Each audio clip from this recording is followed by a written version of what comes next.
here in my garage. Just bought this new Toyota Corolla 2017. I'm about to drive her to the gym later to get these sweet forearm gains, because knowledge, guys, knowledge is everything. And if you got that Tai Lopez reference, you're probably a little too old to be watching this channel. This is probably, I don't know how old the 400 people who viewed my last video on forearms are, but I'm guessing it's not mostly people my age or above, but maybe. If you got that Tai Lopez reference, thank you, okay? He's my hero, man. That dude is so funny, okay? So if you know who that guy is, anyways, I don't have a script for this one because this is more of this is gonna be this is a part 2 of the forearm video from earlier, but this is gonna be more of a practical one where before I gave you guys like a lot of information, this one's not gonna be nearly as long as you can see in the, the thumbnail shit. When you click on the video, it's gonna tell you how long it is. This one's not gonna be as much of me yapping, but it's gonna be a fair amount of me yapping, but it's gonna be mainly me yapping about the exercises that you guys are gonna get a whole buttload of right here. You're just gonna get a shit ton of visual stimulation covering up this Corolla right here as I upload basically what will be my entire neck, ab, and what else am I doing? Forearms. I forget. I'm like Dr. Forearms. So I'm doing my entire neck, forearm, and ab workout today. And I'll actually film it. I'll be that one asshole in the gym that I fucking hate, but I'll be that guy for you guys, okay? Because I think you guys need to see this shit. Forearms, I already went over those. Neck and abs, they're other muscle groups, right, that are kind of ignored by most people, and therefore there's not a lot of information on how to train them properly. So you guys might catch some cool things over there. It's probably not going to be anything revolutionary, but it might be some details here and there that you pick up that'll make a difference for your training. Because when it comes to these small muscle groups, really the devil is in the details. And I went over so many of those for the forearms, but there's you wouldn't believe, just if you spend a serious amount of time training the calves and the neck, you're gonna figure a lot of things out that oh, okay, if I didn't spend this time dedicated to just training these muscle groups, I would never have bothered to learn why this didn't work or why that didn't work. It's like you just start to naturally venture out and figure things out more when you actually train them more, which is the purpose of this part 2, which is that you need I think a day in your split, particularly if you're doing a more, if you're doing a more bro split, like a body part type split, you probably need a day specifically for your lagging muscle groups, which for most people are going to be the neck, the abs, definitely the calves, but you should be doing those on leg day, and the forearms, right? So I do more of a bro-ish split. It's not a true bro split. It's I got it from literally just straight from Paul Carter, I believe, is Lift Run Bang on Instagram. Great account. Chest and delts is day 1. Back on its own is day 2, and I'll do rear delts. I consider that part of the upper back on day 2. Day 3 would be a rest day according to the Paul Carter split, which I started off doing it that way. Day 4, legs, and then day 5 would be arms on their own, which I found kind of interesting. I actually vibe with it the more I've done it. And then another rest day. And so what I found was those rest days were strategically placed right before a leg day, before a chest day, just like these types of muscle groups that tend to be fatiguing when you work them, and you want a lot of rest before them.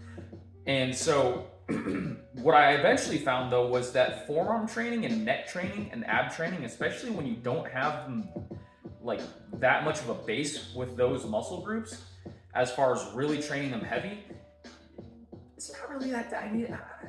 I've never noticed my forearms workout impacting my leg workout the next day. So I just kind of threw in forearms on my off days, my rest days, and then they slowly turned into just straight up not rest days anymore, just full on, just dedicated body part days, but to the abs, the forearms, and the neck.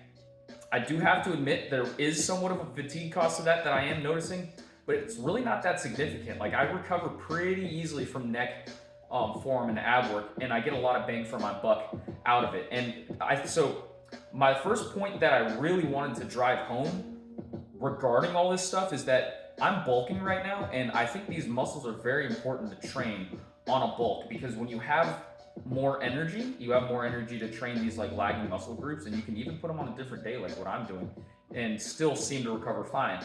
And the other thing is, this is the time that you're going to see the most growth out of those muscle groups. Like you can literally grow them so fast, just in a slight surplus, if you're really, really isolating those muscles that you haven't really targeted at all in the past. You're gonna notice huge growth from that. I've always had like abs just from being like a swimmer and stuff, but as you can see, they don't look like swimmer abs anymore. I have more body fat than I did when I did my death cut down to 10, 9%-ish, okay? They were more defined in a way, but now they've gotten bigger, and I can still see them at what I would think for myself is around 18 to 20% body fat right now. Okay, so that's really important. Like I'm about, so back when I was like 10%, I believe I got down to 128 pounds, 127 pounds. Like I was a fucking string bean, guys. I'm 5'5", by the way, if that like puts it into context for you. So it's like 128 pounds. Okay, so now I'm about, I think 148 pounds the last time I measured my weight. So I'm about 20 pounds up from that, okay? Obviously that's not all muscle, guys. I put on, glycogen has a lot of weight, right? Muscle, glycogen, and water.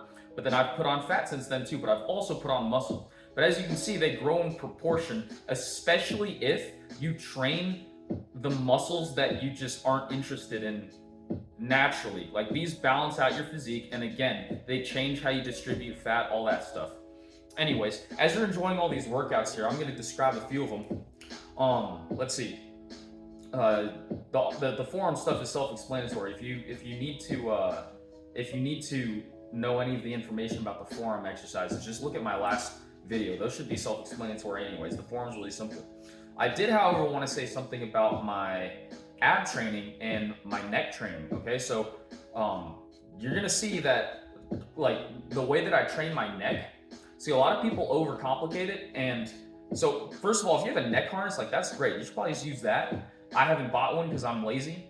And right now what I'm doing is working. My neck hasn't gotten big enough or strong enough to really need me to get that yet. But if you want a neck harness, that's probably just the best way to train your neck, and then it's intuitive after that.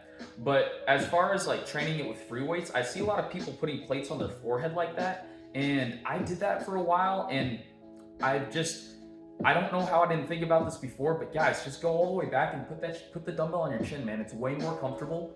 Okay, it feels more stable. You get more of a stretch, and the resistance curve is a lot smoother. Like it's just the best of all worlds that you want at once. And it allows you to spot yourself more easily and intuitively with your hands, and give yourself like the perfect resistance. Like you don't want to go to failure on neck exercises, in the sense that you don't want to have reps where you grind it and then you can't do it anymore and then you have to snap back. Like you should be finishing every rep with the range of motion and not putting the neck through that type of stretch. Like do I have to say that, right? Like don't fuck around. It's your neck, guys. It's your fucking neck. Don't fuck around with that shit, right? But regardless, right? You should be training it really hard, and you should be producing really powerful contractions. And I still think you should be doing a 6 to 8 rep max, and for the neck it'd be a soft max, right? So like maybe 1 away from failure or something like that. But you should be doing it within 6 to 8 reps, even for the neck. Maybe if you need more volume, you can do 1 extra set. Like I said, you can recover from it. But there's really no need to do endless reps. Like if anything, that'll lead to more overuse and more injury over time. I found the less reps that I do to train the neck, the more easily I recover from it. I used to do those old Brazilian jiu-jitsu routines where they lay on the floor and they do like 40 reps like this, and then just no weight, by the way, just with their heads, and they keep the neck up and they go 40 this way, and then they'll turn their head like this. Like I used to do that and it worked, okay, but my neck would be sore for a lot longer, and I noticed a lot more like nagging little overuse injuries than when I started training my neck heavier, like how you see in the video, using a dumbbell or using a bench to do extensions. And then the side flexions are always going to be awkward. I found like maybe that if you have a good side flexion exercise for the neck, let me know in the comments, because I'd be interested to see that. Like what I'm doing right now is working for me.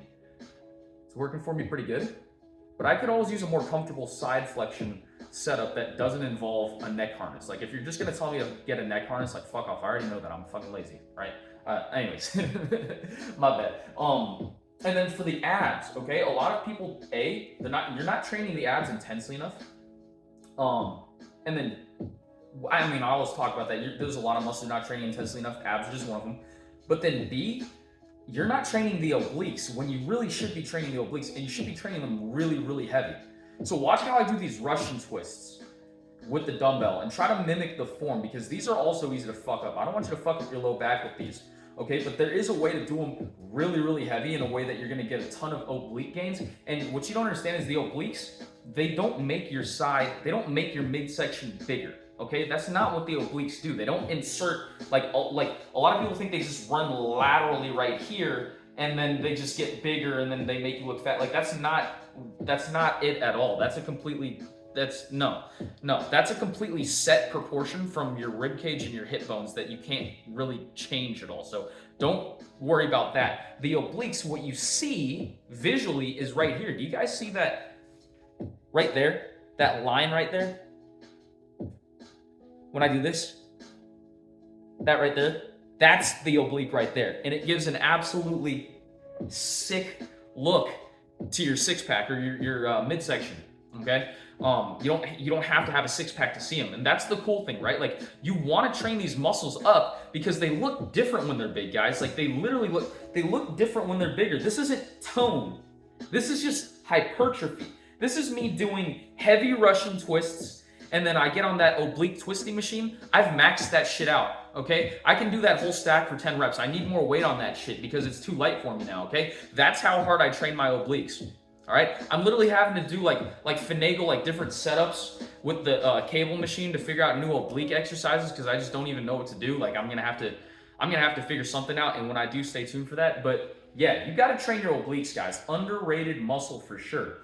And then for the ab training, in order to get that whole ab area and that total stretch from the top of the abs down almost to the hip flexors, what you want to do is have your butt hanging off of the bench when you do your leg raises, or if you're strong enough, you can do a dragon flag like you see in the video, but like chances are you're not strong enough to do a dragon flag. So you know what? Because I haven't done the workout yet that's coming, I'm gonna do that later tonight.